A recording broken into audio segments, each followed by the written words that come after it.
In this list, we'll go over the best cards in the game, which have an effect that allow them to negate any card effect.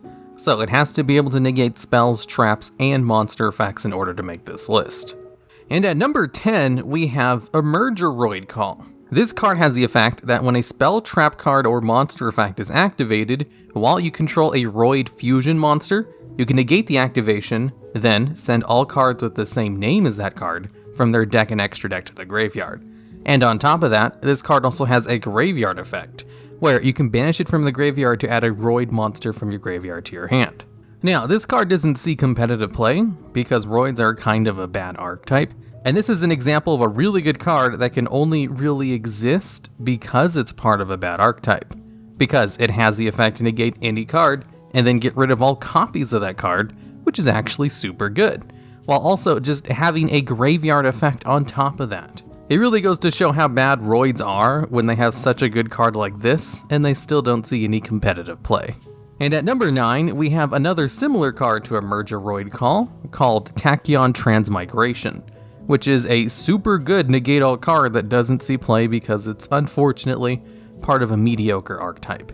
Now, this card has the effect where you can activate it in response to your opponent using any card or effect basically, in which case you get to negate all other cards in that chain, and then shuffle all of those cards into the deck. Now, this negate all effect is super good, because it can be activated at the end of your opponent doing a whole bunch of combos, which may give them a sizable chain link, and then you get to negate multiple cards or also getting rid of all those cards for almost no cost. This is one of the best effects that a negate all card could have. It's just the activation requirements for it, though, are to control a Galaxy Eyes monster on the field. So this card can only be used in Galaxy Eyes decks, and they're not super competitive. But it does have this nice little extra effect where you can activate this card from your hand if you specifically control a Galaxy Eyes Tachyon Dragon on the field. And hey, that's not a half bad generic rank 8 monster, it's just there are so many generic rank 8 monsters that are better. And there's even so many better Galaxy Eyes rank 8 monsters to choose from that the situation probably won't show up very often. So this is another card which has an excellent effect that doesn't see play because it's part of an archetype that doesn't see play. Despite the fact that a lot of the XC's Galaxy Eyes cards do see lots of play. You technically could activate this card if you just played a deck that could go into those XC's monsters. It's not really worth it though, as it's not a good idea to play a counter trap card, which requires you to go into extra deck plays in order to be able to use it, because it's just not super consistent. But the reason I have this card in the number 9 and the 10 spots on this list, despite the fact that they see no competitive play, is because if you just forget about the fact that they're part of non-competitive archetypes, the actual effects of these two cards themselves are really good, which is why they make this list at the numbers 9 and 10 spots. Whereas every other card I'll mention from now on actually has seen competitive play. And at number 8, we have Solemn Scolding. This card can only be activated if it's the only set card in your spell and trap card zone, which means if you have another Solemn Scolding set next to it, you won't be able to activate either of them. But you can have face-up spell or trap cards, so it's not super restrictive. And if you meet those activation requirements, you can basically pay 3,000 life points to negate one of anything, as this card stops spells, traps, monster effects, and the summons of monsters. This thing does it all and is kind of worth that restrictive restriction, which is why this card absolutely saw lots of competitive play until around 2018, because that's when they started unbanning Solemn Judgment. And even though Solemn Judgment isn't a negate all card, it has a better activation requirement where you're not restricted to only having one set card on the field. You can have multiple Solemn Judgment set and then use all of them, as what it does is have you pay half your life points to use it, and then it stops all of the same things as Solemn Scolding, except monster effects. So unfortunately, since Solemn Judgment doesn't stop monster effects, it doesn't qualify for this list. But since it stops summons and spells and trap cards, it's one of the most played trap card negates in the game, and easily overshadows something like Solemn Scolding that can negate everything, because it's easier to use. And ease of use definitely contributes to a card's playability. As you can see with the first two cards I mentioned in this video having much better effects, but see no play because they're too difficult to actually use. And at number 7, we have number S0, Utopic ZEXAL. This card has the effect where during your opponent's turn, you can detach one of its Exceeds materials so that your opponent cannot activate any card effects for the rest of the turn. Now, this card's effect can basically shut down your opponent from playing the game for a turn, and this effect is really good and really doesn't see very much play anymore because of a few reasons. Like, one of them is that this card is kind of difficult to bring out. It requires 3 number Exceeds monsters with the same rank as its materials. Or you can cheat this card out by ranking it up on top of a Utopia monster if you just discard any one rank up magic normal spell card. And since it has this much easier summoning method with its really good effect of locking your opponent out of card effects for an entire turn, this card existing is kind of why they can't release too many good generic rank up magic normal spell cards. And this is part of the reason why rank up magic Argent Chaos Force is banned. Now, this card also has an effect where it gains 1000 attack and defense for each of its materials. So if you use the effect to shut your opponent out of playing the game too many times, it won't have very much attack, which is not a half bad trade-off, to be honest. Now, this card did see competitive play, although it kinda stopped seeing play once Link Monsters came out, and we'll probably see play again once the new Master Rule revisions go through, and playing Xyz monsters becomes much easier again. And at number 6, we have Light and Darkness Dragon. While this card is on the field, anytime a card effect is activated, this card will automatically negate that effect, and then this card will lose 500 attack and defense. And here's the thing with this card. It also negates your own card effects, as you don't get to choose what this card negates. Just as long as it has 500 attack and defense to lose, it will keep negating things until it runs out of attack points. So the way people would stop a Light and Darkness Dragon in the past was just to activate a whole bunch of effects, so that its attack would go low enough so that you could just attack over it by battle. Which is where this card's second effect comes in, where if this card is destroyed and sent to the graveyard, you get to special summon a monster from your graveyard, but you have to destroy all the cards you control first. So it does wipe your field, but it does give you a monster back. So if you just build your deck around this little downside, it's actually really good, which is why decks did build themselves around this card back in the day. Now, this card also has a third effect, where it's treated as both a dark and light attribute monster. Thought I would just mention that little fact too, since it is the Light and Darkness Dragon after all. Now, the last time this card saw competitive play was back when Dragon Rulers were still a thing, as there was a variant of Dragon Rulers where they would just bring out Light and Darkness Dragon, and then attack with all their big dragons, since the deck was full of cards and had some of the best self-revival effects in the game. So they didn't really care if they got destroyed by Light and Darkness Dragon. They could probably gain advantage off of it. They could easily get the tribute summon requirements for this card, since it can't be special summoned. And if anything, you weren't getting rid of this card until the other cards on your side of the field were destroyed anyway. Although since that variant died once they banned all the Dragon Rulers, it hasn't really seen any competitive play since. But it used to be the cornerstone of a couple of meta decks back in the day, including Monarchs before they got their new wave of support. And at number 5, we have Invoked Machaba. This monster has the effect of the ultimate Providence counter trap card basically, where if your opponent activates a spell, trap, or monster effect, you can negate and banish that card if you discard a card from your hand of the same type. So if you discard a monster card, you can negate a monster effect, and so on and so on. Now, this effect is once per turn, and is limited on how you can negate things, but it's also a good card that sees competitive play.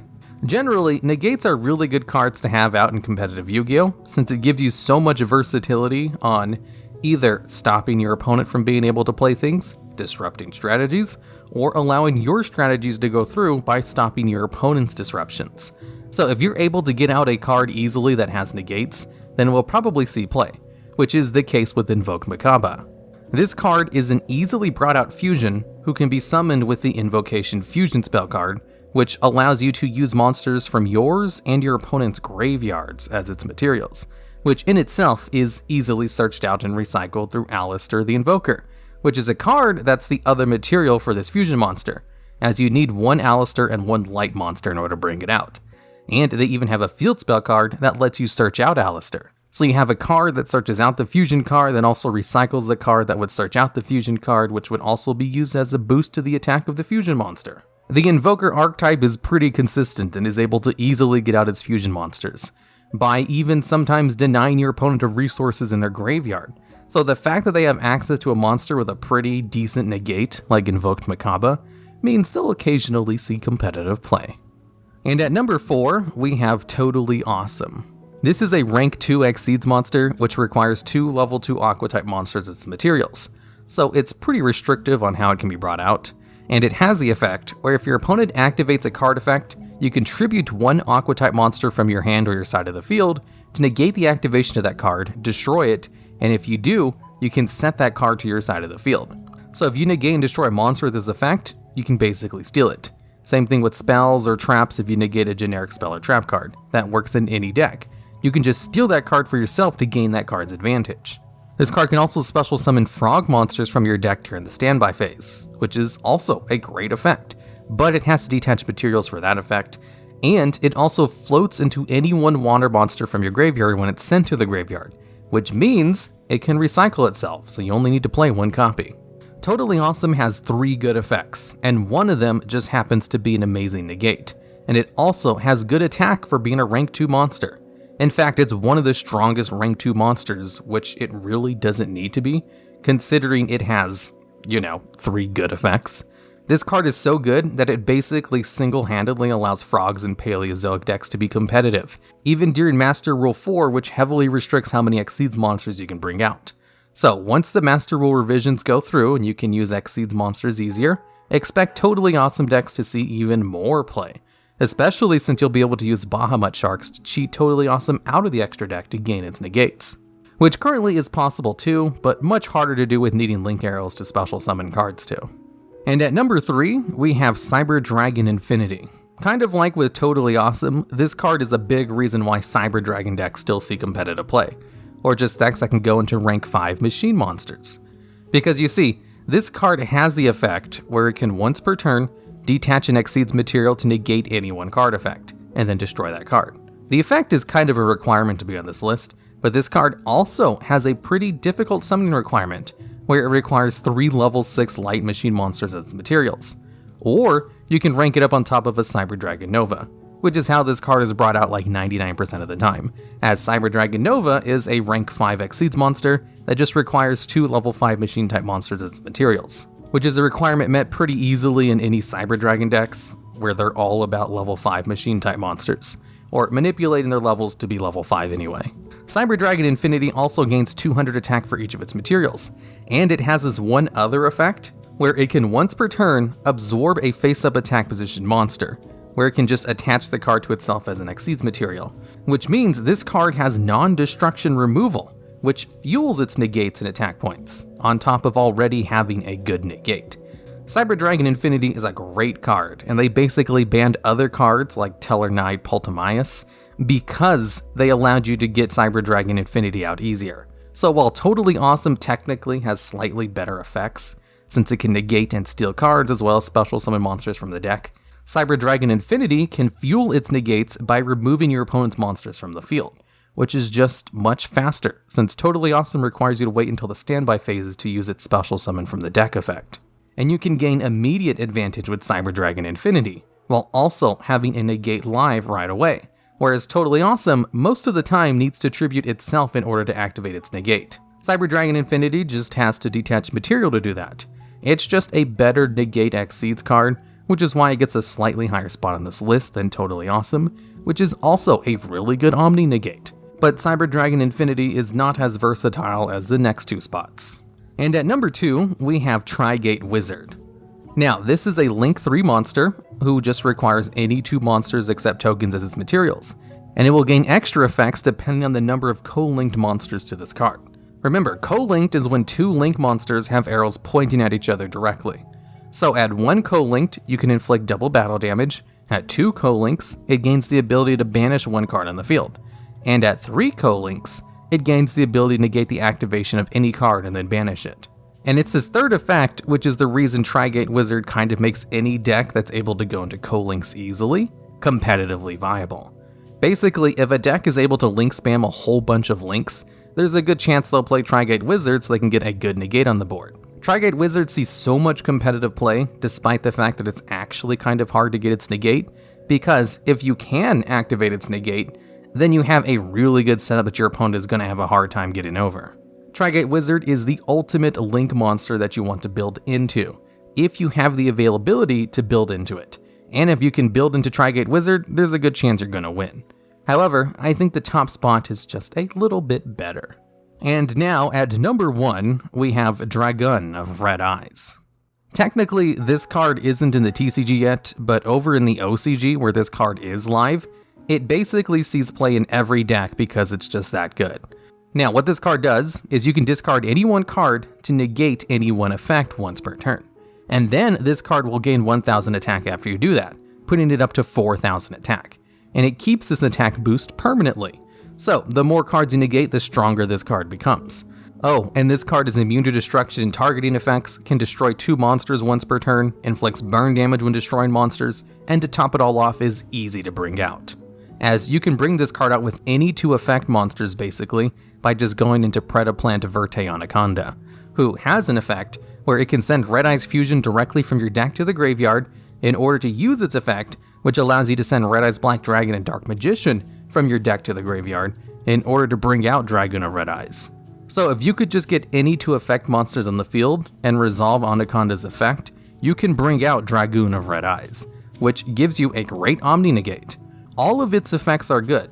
Having them all tied to a high attack point monster who is also super easy to bring out makes this card kind of broken. And it's no wonder this card sees play in pretty much every deck that can possibly play it. Although, there are some caveats to it, I guess. You do have to play 2 vanilla monsters in your deck that are basically Garnets, but that's a pretty small downside to all the advantage you gain from this card. The card is super strong, and they are 100% going to hit one of the cards in its combos in the future. Maybe they might ban Red Eyes Fusion, which is the thing that lets this card come out easier.